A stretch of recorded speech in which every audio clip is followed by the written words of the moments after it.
so much for joining me today.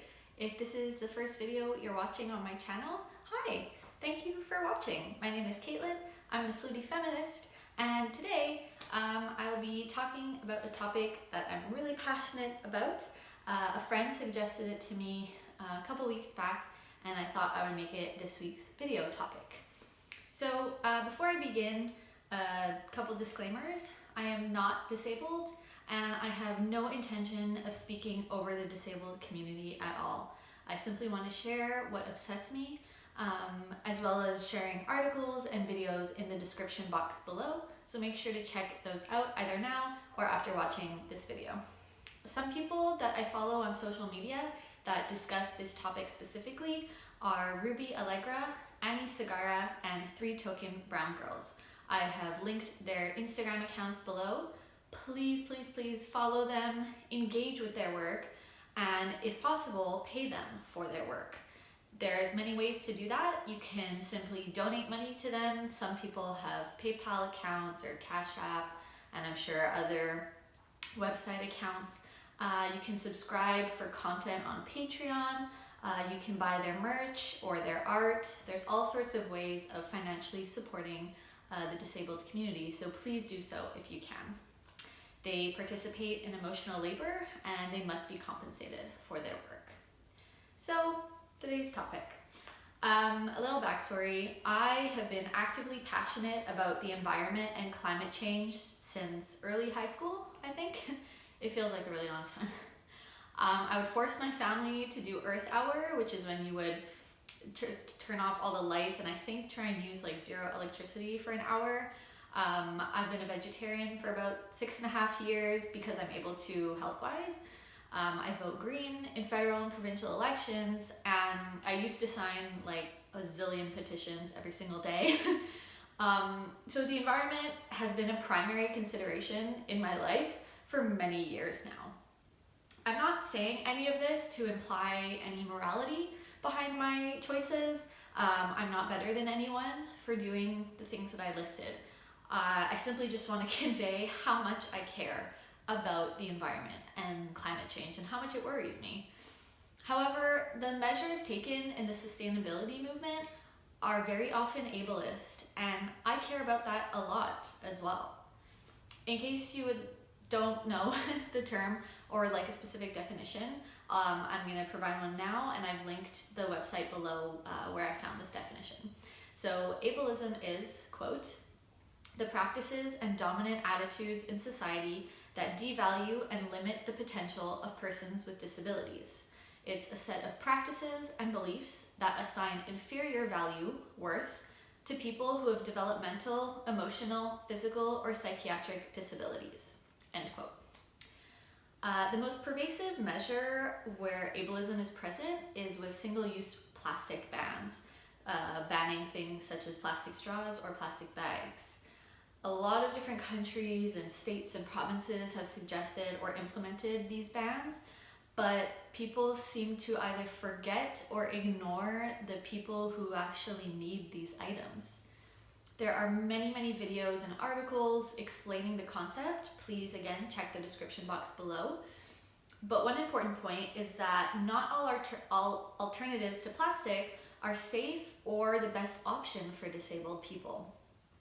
So once at work, I was crouching, looking at something in a cupboard, and I overheard a customer speaking to my coworker. She had refused a plastic bag, and she was saying, we should ban all single-use plastics. It's ruining the environment. Everyone has to, try harder, saying stuff along those lines. And I literally was like crouching on the ground, and I was like, oh, but some people need these items, such as disabled people.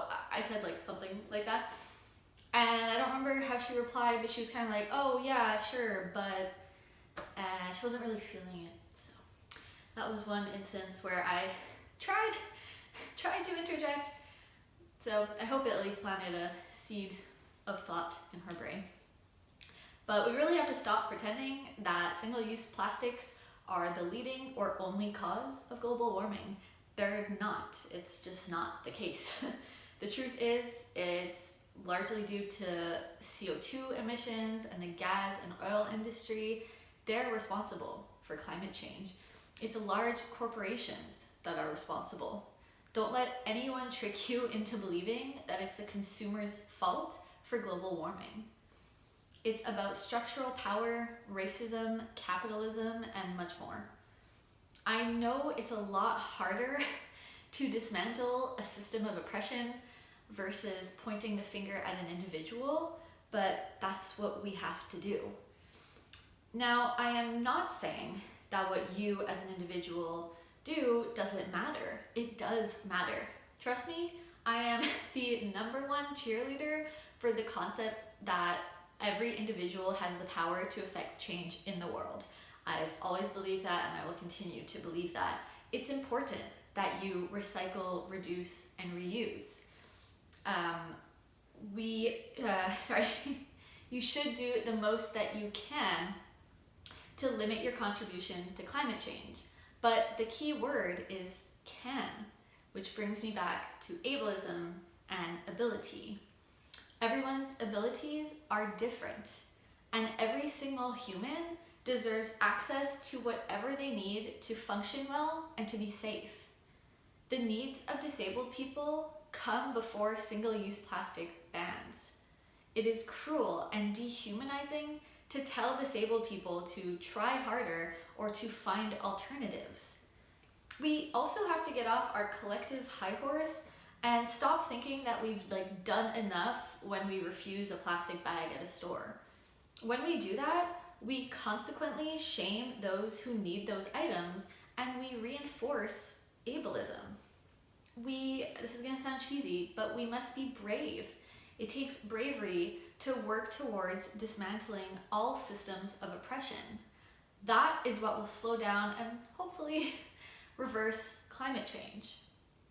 I get really worried when I hear about a new plastic bag or plastic straw ban. We need to make sure that the disabled community has their voices heard, addressed, and respected when talking about sustainability. Something to remember is that you can't always tell a person's ability or disability level just by looking at them. There's a video that I've linked below that explains that concept further. We are not the gatekeepers of who is allowed a straw or not.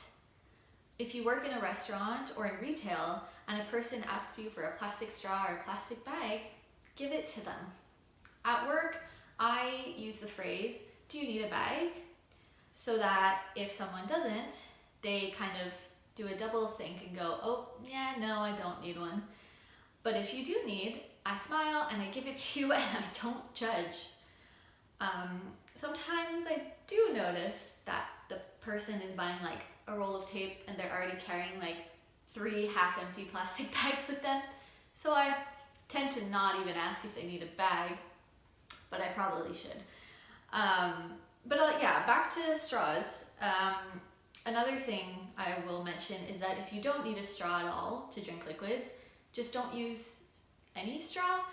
Some people end up just using a paper straw or a metal straw, but that still contributes to production, and the amount of production that goes on in the world is a big contributor of climate change. So for example, when I eat out, if I get a soft drink, I will just remove the lid off the cup and drink directly from the cup because I don't need a straw. So taking a paper one, to me, doesn't make a huge difference on my environmental impact. You should take it upon yourself to reduce your consumption and then talk to friends and family about it too. Disabled people's humanity and dignity must be our top priority when discussing sustainability. Another reminder, not everyone can be a vegetarian or a vegan. There are many, many health risks, diseases, and more, as well as socioeconomic position that might prevent someone from engaging in vegetarianism or veganism. Unless you know the person and you specifically know the ins and outs of their personal health, don't judge them and don't talk about it if you don't know them. Some people also can't shop secondhand at secondhand clothing stores because of their size and the limited options compared to fast fashion clothing stores, which still don't even have that many options for fat people. So not everyone has the privilege of doing the right thing. My final thought is that disabled people already have to live in an ableist world. Climate change activism is not their burden to bear. They already face many struggles, not necessarily because of their disability, but because our world is mostly inaccessible to disabled people. Let's work to end ableism and climate change. It can be done if we are brave and considerate of all marginalized communities. Thank you so much for watching this video. I hope you learned something today. I'd love to know your thoughts in the comments. It sometimes can be a tricky topic, and I want to make sure that I've considered most, if not all, the points in this discussion. Please like and share this video with friends and family. You can follow me on social media. The links will always be in the description box below. You can click here to subscribe to my channel or use the subscribe button below. You can click here to subscribe to my flute performance channel, and right over here is my latest video. Thank you so much and have a Flutey Feminist day. Bye!